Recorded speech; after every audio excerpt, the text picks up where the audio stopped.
बिहार में सम्राट युग का उदय हो चुका है। बिहार के मुख्यमंत्री के तौर पर 2 दशकों से रहे नीतीश कुमार ने कुर्सी छोड़ दिया और अब यहां पर बीजेपी के सम्राट चौधरी मुख्यमंत्री बने, 24वें मुख्यमंत्री बने हैं। लेकिन मुख्यमंत्री बनने के बाद सबसे ज़्यादा चर्चा इस बात को लेकर के है कि आखिरकार डिप्टी सीएम विजय कुमार सिन्हा भी थे, उन्हें क्यों नहीं मंत्रिमंडल में शामिल किया गया। उप मुख्यमंत्री की लिस्ट में विजय चौधरी हैं, उप मुख्यमंत्री की लिस्ट में विजेंद्र प्रसाद यादव हैं, लेकिन विजय कुमार सिन्हा को क्यों शामिल नहीं किया गया। क्या वाकई में सवर्णों के खिलाफ एक साजिश है या फिर एक ये कोशिश कि विजय कुमार सिन्हा जो 2025 विधानसभा रिजल्ट के बाद उन्हें जो पदभार मिला था उप मुख्यमंत्री का, और खास करके भूमि एवं राजस्व विभाग जो उनके हाथों में आया था और जिस तरीके से वो चर्चा में हुए थे, यही कारण था कि उनके प्रभाव को कम करने के लिए इस तरीके का बड़ा फैसला लिया गया। कई चर्चाएं हैं, सोशल मीडिया इन बातों से रंगा मिलेगा आपको जैसे ही आप खोलेंगे। और अगर इन बातों को अगर आप इत्तेफाक नहीं भी रखते हैं तो फिर आप विजय कुमार सिन्हा के उन बयान को सुन लें जब सम्राट चौधरी का नाम तय किया जाता है और उसके बाद वो मीडिया में आकर बयान देते हैं कि कमांडर के आदेश के बाद और गठबंधन धर्म के पालन करने को लेकर के उन्होंने जो है सम्राट चौधरी का नाम आगे किया है। Narayana mission school, Naga bigha road, Aurangabad, Bihar.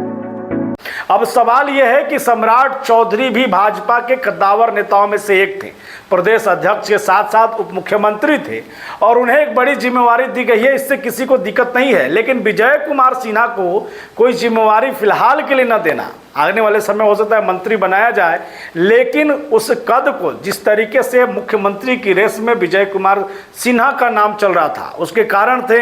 भूमि एवं राजस्व विभाग में जो समस्याएं थी और जिसे लेकर के लगातार ताबड़तोड़ वो फैसला ले रहे थे, ऑन द स्पॉट फैसला, चाहे इसके लिए फिर वो सीओ पर कार्रवाई करना हो, पुलिस विभाग को लेकर के हो या किसी पर भी हो, विजय सिन्हा इसमें दब नहीं रहे थे। और यही कारण था कि एक पूरी तरीके से दिख रहा था कि विजय सिन्हा भी बिहार में मुख्यमंत्री के तौर पर सामने हैं और अपना एक मजबूत व्यक्तित्व लाए हैं। दूसरी तरफ सम्राट चौधरी की बात की जाए तो सम्राट चौधरी को पहली बार सीएम नीतीश कुमार ने अपने अंडर के गृह मंत्रालय को छोड़कर उनको सौंपा था और उसके बाद कई घटनाएं भी घटी, क्राइम का ग्राफ बढ़ता चला गया, चाहे वो फिर नीट छात्रा हत्याकांड का मामला हो या फिर कई अन्य दिन दहाड़े हत्या, लूट, तमाम खबरें। इन खबरों के बीच में कई दफ़ा सम्राट चौधरी का एक्शन तो दिखा, कई नए कानून भी बनाए गए, कई नई बड़ी फैसले भी किए गए जहां पर दिखा कि अब पुलिस विभाग जो है थाने में जाकर के जनता के बीच, खास बड़े आला अधिकारी जो हैं वो जनता दरबार लगाएंगे। कई चीज़ों को लेकर लगा कि वाकई में सम्राट चौधरी इस पूरे मामले में सोच रहे हैं। लेकिन विजय कुमार सिन्हा ने जिस तरीके से ताबड़तोड़ फैसले लिए, एक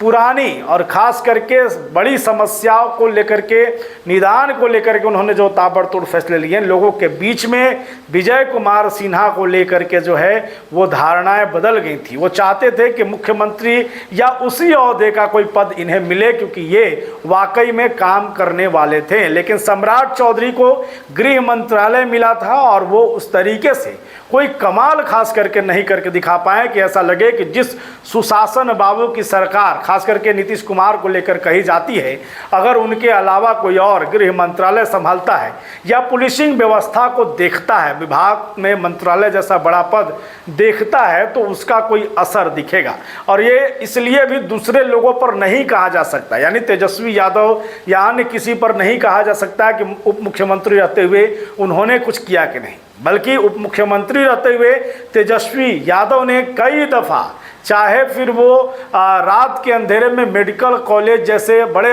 हॉस्पिटल में छापामारी करना हो, स्वास्थ्य विभाग हो, नगर विकास हो, कई मामले में उन्होंने खुलकर के निरीक्षण किया, बिना बताए पहुंच गए और वो चर्चा का विषय बना। लेकिन सम्राट चौधरी इस पूरे मामले में कोई बड़ा एक्शन करते नहीं दिखे, चाहे वो नीतीश कुमार के करीबी रहने की वजह से वो आगे न कर पाए। लेकिन विजय सिन्हा ने जिस तरीके से उप मुख्यमंत्री होने के बाद काम किया और अब जब मुख्यमंत्री के तौर पर सम्राट चौधरी बन चुके हैं, विजय कुमार सिन्हा ने अपने प्रोफाइल में उप मुख्यमंत्री लगा लिया है। कोई बड़ा पद नहीं मिला, जिसके बाद से पूरे बिहार में खास करके स्वर्ण समाज के अंदर ये चर्चा तेज है कि वाकई में बिहार में इन नेताओं को इग्नोर किया गया है। तो सवाल ये है कि जो विजय कुमार सिन्हा ने इन चंद महीनों में करके दिखाया है, क्या उस लकीर को कोई और पार करेगा या सम्राट चौधरी एक बार फिर वही जिम्मेवारी मजबूती के साथ विजय कुमार सिन्हा को सौंपेंगे और फिर क्राइम का जो ग्राफ लगातार बढ़ते जा रहा है, सुशासन बाबू की सरकार में सुशासन को फिर से स्थापित करने का एक बड़ा जो चैलेंज है, सम्राट चौधरी क्या उसको पूरा कर पाएंगे? सवाल कई हैं, देखना होगा कि नई सरकार में क्या कुछ नए बदलाव मिलते हैं। लगातार बने रहिए, देखते रहिए बुलेट न्यूज़ टीवी और विजय कुमार सिन्हा को लेकर के आपकी क्या राय है ये भी कमेंट करें। धन्यवाद।